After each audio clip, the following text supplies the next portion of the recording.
Hello student, welcome to our channel Math with Gigi. Today's topic is fourth part of curve tracing, type 2 curve, parametric curves. If you have not watched our previous parts, link is given in the description. Please watch the videos and then come back to this video. So let's start with today's topic, example number 2 of parametric curve of curve tracing. To trace the parametric curve, we have 5 rules that we have already studied in the previous lecture. Let us recall those rules. The first rule is limitation of the curve. Rule 2, symmetry. Rule 3, origin. Rule 4, spatial point. Rule 5, table. Now, in today's lecture, we are going to solve the second example of parametric curve. So, the example is trace the curve x is equal to a into t minus sin t, y equal to a into 1 minus cos t. If you observe the example, both x and y are expressed in terms of t. Hence, clearly the curve is of parametric form.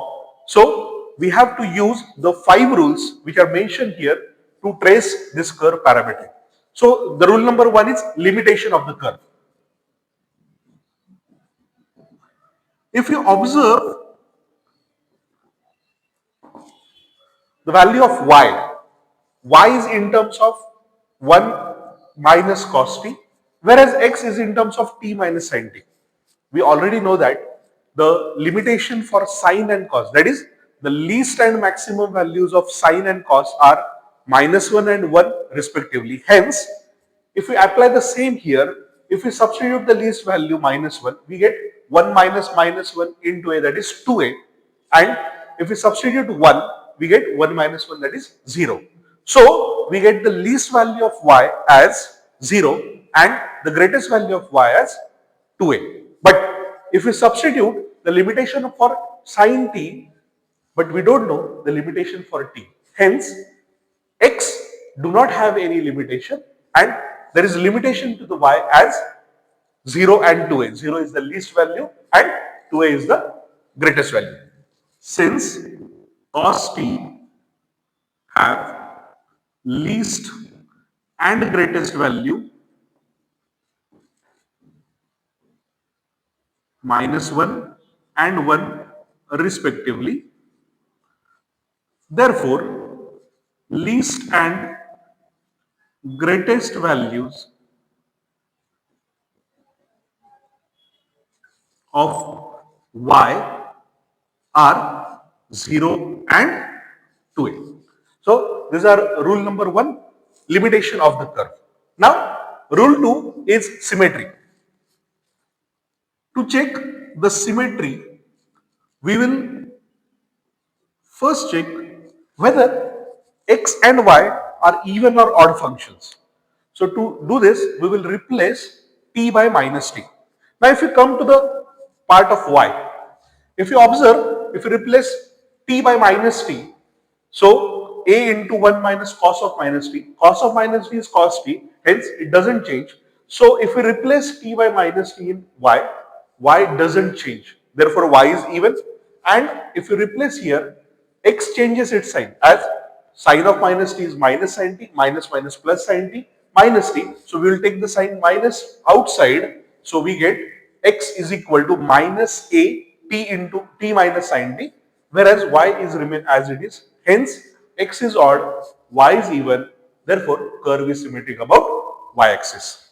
So, replace t by minus t. Therefore, x is equal to a into minus t minus sine of minus t, that is equal to a into minus t minus minus of sine t is sine of minus t is minus sine t, this minus minus plus. Now if we take minus sign outside, so a into t minus sine t, so which is nothing but the x. So we get, when we replace t by minus t, we get x is equal to minus times x. Hence x is odd function, whereas for y, if we replace the value a into 1 minus cos of minus t, we know that cos of minus t is cos t, so a into 1 minus cos t, y doesn't change. Therefore, y is even function. So, as x is odd, y is even, therefore, curve is symmetric about y-axis.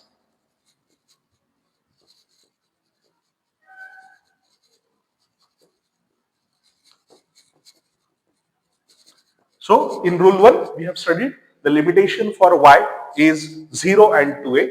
There is no limitation for x, and the curve is symmetric about y-axis. Now, let's study rule number 3. Rule 3 is origin. Whether curve passes through origin or not. For this, we have to find the value of t for which both x and y are 0 simultaneously. If you observe x is equal to a into t minus sin t. So if we substitute t equal to 0 here, x is equal to 0, as well as for t equal to 0, cos 0 is 1. So 1 minus 1, y is equal to 0. Therefore, for t equal to 0, both x equal to 0 and y equal to 0. Therefore, curve passes through origin. This is rule number 2. Now, rule number 3 was origin. Now, rule number 4, spatial points. To find the spatial points of the parametric curve, we will first find the derivative dy by dx. But we cannot find derivative directly. Hence, we have to find dx by dt and dy by dt. So, if we differentiate x with respect to t, we get dx by dt equal to a as it is. Derivative of t is 1 minus derivative of sin t is cos t. So, dx by dt is a into 1 minus cos t. Dy by dt is equal to a into derivative of 1 is 0 minus derivative of cos t is minus sin t. So minus into minus plus, therefore dy by dt is equal to a into sin t. Now dy by dx is equal to dy by dt upon dx by dt. So we get the value a sin t upon a into 1 minus cos t. A cut, so we get sin t upon 1 minus cos t. Now, to find the spatial points, we will compare dy by dx equal to 0 and dy by dx equal to infinity, and we get the values of t for which the derivatives is 0 or infinity, and these are our spatial points. Dy by dx is equal to sin t upon 1 minus cos t. Let us consider dy by dx equal to 0. So dy by dx equal to 0 will imply, as a dy by dx is ratio will be 0 if the numerator is 0. Therefore, sin t equal to 0. And we know that if sin t is equal to 0, then t is equal to n pi, where n is integer. So we get the first spatial point dy by dx equal to 0. That implies sin t equal to 0. Therefore, t equal to n pi is our first spatial point. Also, consider dy by dx equal to infinity. Now we know that the ratio is infinity if the denominator is 0. Now if you observe the denominator of dy by dx, it is 1 minus cos t. So as we are comparing dy by dx equal to infinity, therefore 1 minus cos t. This will imply 1 minus cos t is equal to 0. That implies cos t equal to 1. Now cos t is 1. It is possible if t is even multiply of n pi. So this implies t is equal to 2n pi, where again n belongs to z. So these are our spatial points on the curve. So spatial points are t equal to n pi and t equal to 2n pi. The last rule is table of x, y and t. So for this we will consider the values of t from 0 to 2 pi with the difference of pi by 2. So if we substitute the value of t equal to 0 in x, we get the value t 0, sin 0 is 0, therefore x is equal to 0. Now if we substitute t equal to pi by 2, so we get a in bracket pi by 2 minus sin pi by 2 is 1. So x is a into pi by 2 minus 1. Similarly, if we substitute pi, so a into pi minus sine pi is 0, therefore a pi. Then 3 pi by 2, sine 3 pi by 2 is minus 1, so we get a into 3, sorry, 3 pi by 2 plus 1. A into 3 pi by 2 minus sine of pi by 2, 3 pi by 2, sine of 3 pi by 2 is minus 1, so minus minus plus 1. So for 3 pi by 2, x is a into 3 pi by 2 plus 1. And for 2 pi, sine 2 pi is 0, so we get 2a pi. Similarly, for y equal to a into 1 minus cos t, for different values of t, let's evaluate the values of y. If we put t equal to 0, y is 0.